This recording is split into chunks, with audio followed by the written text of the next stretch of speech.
Looking out into the crowd, it must have dawned on him how one milestone led to another and brought him to this moment.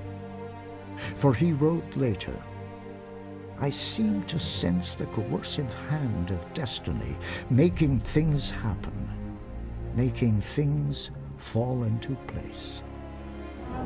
As I said a while ago, your nominations committee has received only one nominee for presidential standard bearer of the UNIDO.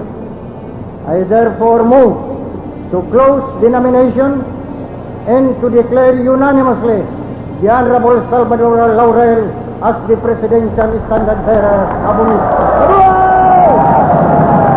Those who vote yes to this motion, please rise and give a standing ovation to the presidential nominee of the UNIDO.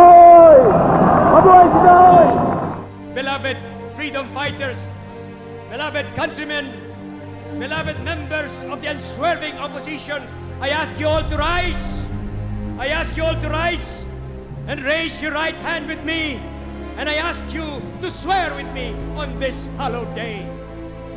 Let us all swear together. We swear never again to allow anyone to perpetuate himself in power. We swear never again to allow the mutilation of our true Constitution.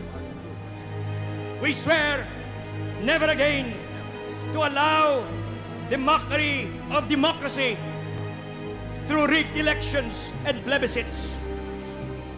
We swear never again to allow the suppression of human rights and the debasement of human dignity.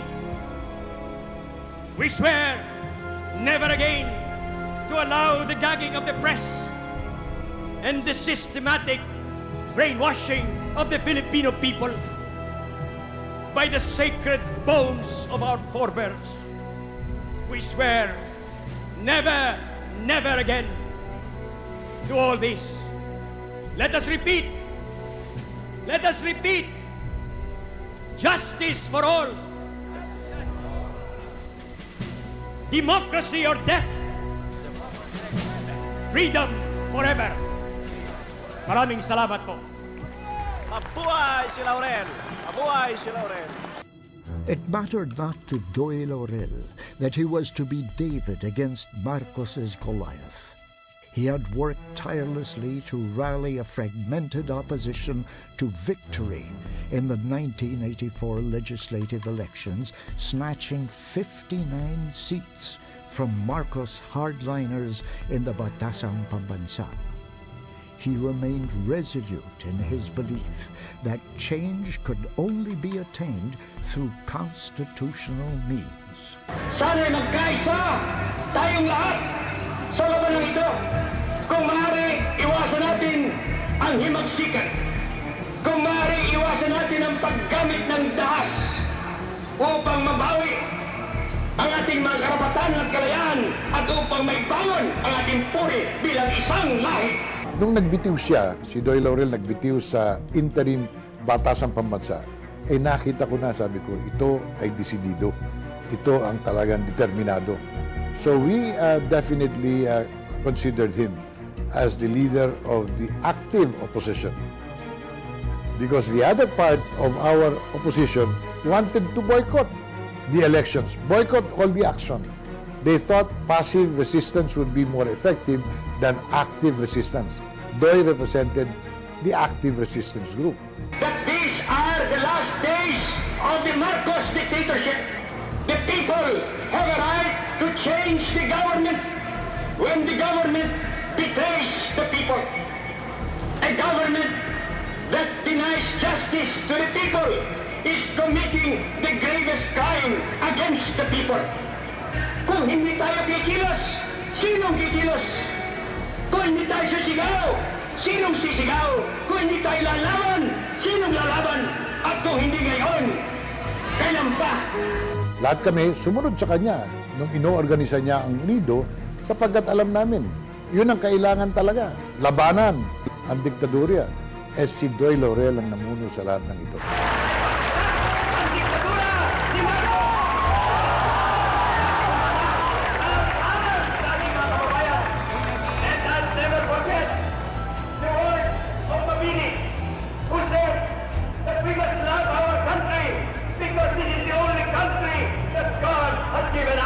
What will I do with Mr. Marcos' family? We are not fighting for blood. We are fighting for the restoration of freedom and democracy. We will give Mr. Marcos what he has not given the Filipino people, justice and due process of law.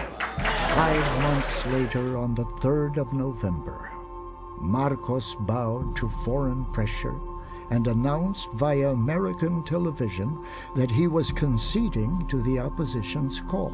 Snap elections would be held on February the 7th, 1986. Mr. Marcos has announced that there will be an election.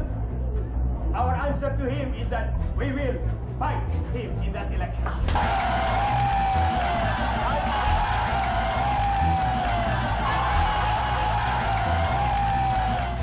The opposition, however, remained divided. Some believed that Cory Aquino was the right candidate to defeat Marcos. But notwithstanding the clamor urging her to run, Cory kept her silence. In his diary, Doy had written,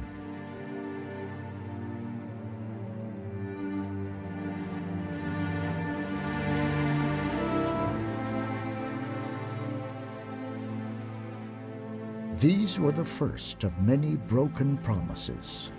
2 days after Marcos announced the snap election, Cory announced she was willing to run for the presidency. Manila says if the majority of the opposition choose Mrs. Cory Aquino as the presidential candidate, would you be willing to sublimate your desires for running as president of this country? You know, an opposition at this time, these are very critical times, must be prepared to sacrifice and risk everything. In other words, you must be prepared to do anything for the people.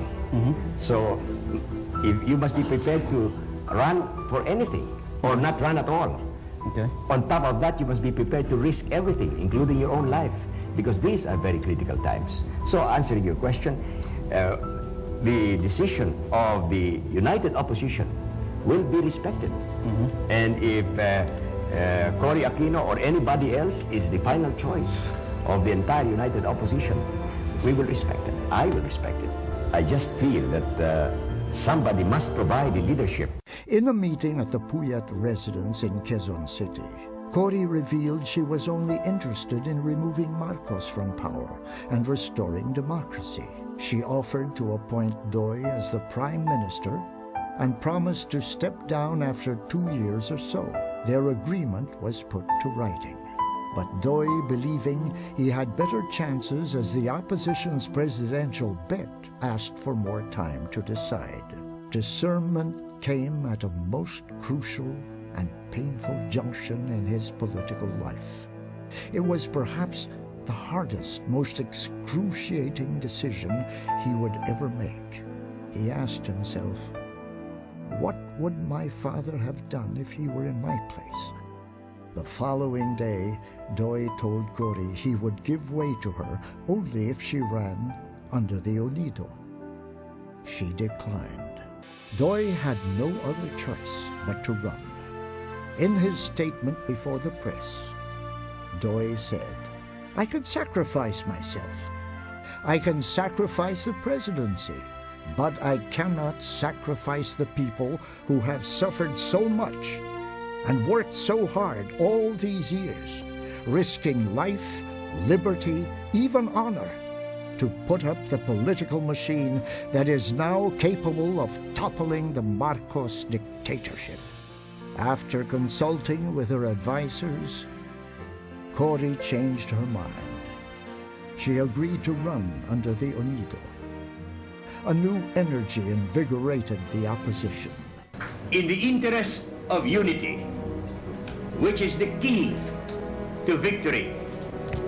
Victory which will dismantle the dictatorship and bring about the establishment of a truly just and democratic order, I wish to announce that late last night, I withdrew my certificate of candidacy for the presidency, and that, together with Cory here, we filed also last night our certificates of candidacy, both under the banner of UNIDO, she for the presidency of the Republic, and I for the vice presidency of the Republic.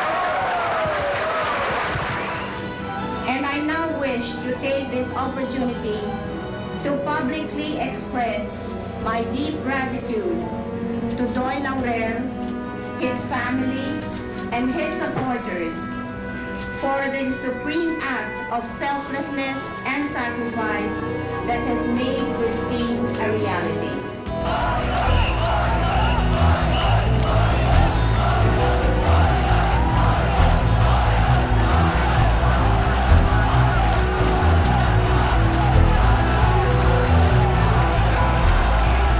At kami naman ni Cory, parehong bata pa.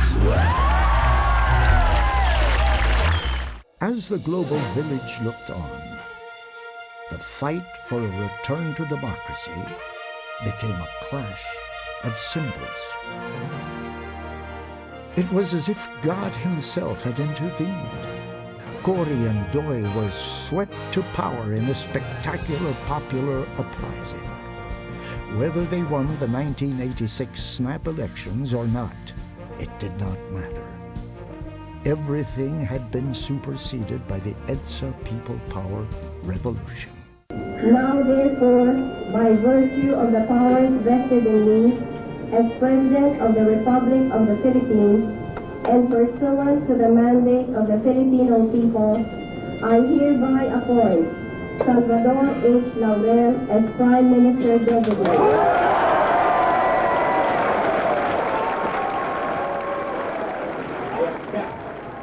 In all modesty, the solemn trust that has been vested in me at this historic and crucial hour. Sadly, Cory's pre-election promises to Doy were forgotten. Faced with an entrenched Marcos faction in the National Assembly, she took a major gamble. She abolished the 1973 Constitution and installed a revolutionary government. As a consequence, the Batasan, the Supreme Court, and all national and local positions, including that of Prime Minister, were abolished. Doy was never consulted nor allowed to participate in the process of establishing a revolutionary government. Despite the sacrifices he made for the country, he was tragically and systematically shut out. Doy Laurel, ever the consummate statesman, graciously abdicated his rightful place in history.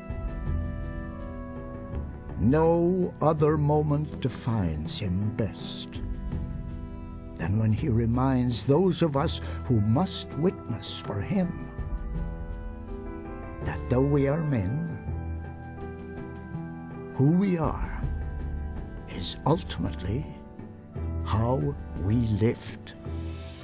Men whom the lust for power does not kill. Men who possess opinions and a will. Men who have honor. Men who will not lie. Men who can stand before a demagogue and damn their treacherous flatteries without winking. God give us such men, such honorable men, so we can follow them to the ends of the earth.